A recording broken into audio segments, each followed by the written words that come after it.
Our last story for the evening is Deedee Shannon, and Deedee Shannon has grown up all her life in East Vancouver, and she told me on the phone that her family had raised her to basically turn cement into green, and so she's going to talk about the area around the PNE and how she's observed this transformation in the community. And I also wanted to check, is your family here? Your brother? Yeah, my brother's here. Okay, he made it. It was really funny because you can tell I'm pretty tired today. I greeted her and I said, "Hi, Deedee," and she said, I have family members and I want to put them on the list, but I'm not sure if there's space. And I said, "No problem." And I looked at registration and I looked at Deedee and I said, "Do you know their names?" And I said, "No, I'll phone their moms." She said, "No, I'll phone their moms." So a warm welcome for Deedee. She'll be our final storyteller for the evening. Hi there. I like that last presentation. That's sort of, I have a loud voice, but I guess I'll use the mic as well. Sorry about that. It's, one would be good. Okay, when I grew up in East Vancouver, I grew up a half a block from the PNE, across the street from Callister Park. Now, where I grew up, it was pretty magical when we were kids. There were no fences. So we would run in everybody's yard. We didn't need greening because everybody's yard was green and that's where we would play. Across the street was a soccer stadium. This soccer stadium held about 4,000 people. Well, in the 60s, 90,000 people would go through that soccer stadium in a season. It was a very big deal. And it was torn down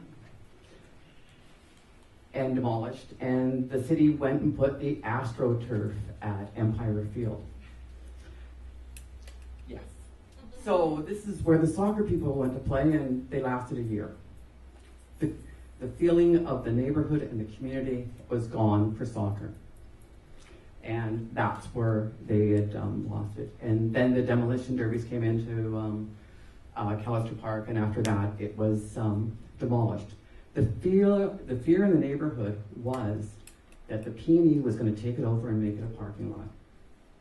And this fear was realized many years later when Empire Stadium was torn down and it was made a parking lot. So what happened is my mother and a lot of women in the neighborhood protested, demanded, and marched to make sure that this was going to be a park. This land was deeded to the city, and so the trust had to be looked after by someone.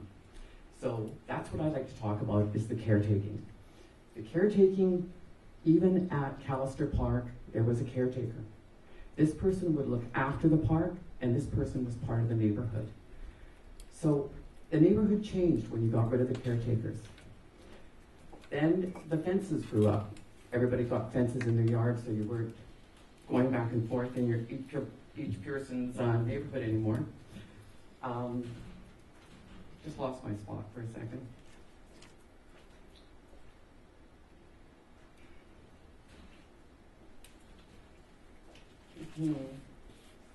Sorry.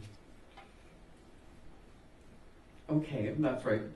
So I was going to say, when my mom and her generation they were kind enough to be protesting for the park for our generation in the future, I was protesting Amchitka and started Greenpeace.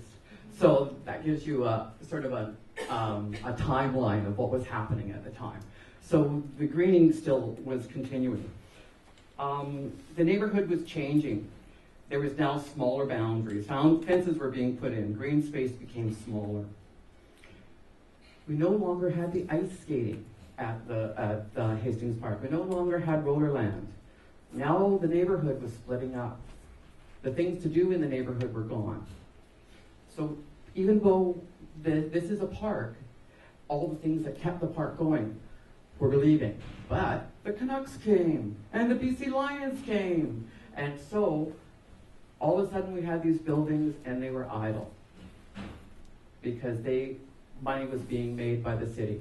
And the city gave them permission to build this. Well, along came a fellow by the name of Guy Fain. Guy said, "Hey, this is wrong. He says, this is a trust. In 18, as Anita mentioned, Hastings was the second park in the city. And Stanley was the first.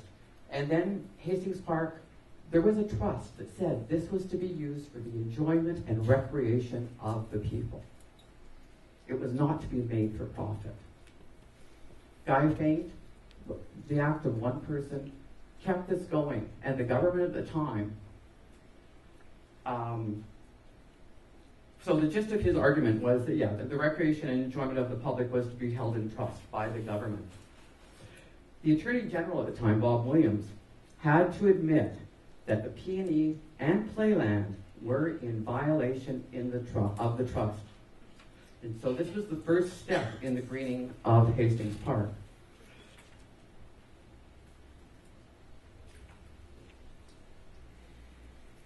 So what I'd like to point out to people as I see it is that the circle keeps going. We also, at the time, had the Cassiar Connector. The Cassiar Connector, of course, the provincial government wanted to do it as best, easiest way as possible, but they were going to be cutting through a neighborhood and ghettoizing the neighborhood that the top would not have any access. Through activism in the neighborhood again, we got a cut and cover, is what the people wanted to have. And with the cut and cover, we got a partial cut and cover. So they still have access to the park, which is kind of nice. So the activism in that neighborhood is very prevalent. Now, what do we have? Well, again, the government is stalling us. The park has not moved ahead as they had promised. You see the sanctuary? We've identified over 100 birds in that neighborhood. The sanctuary is a nice place, hard to get to, but what was really nice during the Olympics was when they put in all the fences all around. During the Olympics, my neighborhood became what I remember as a child. It was again magical.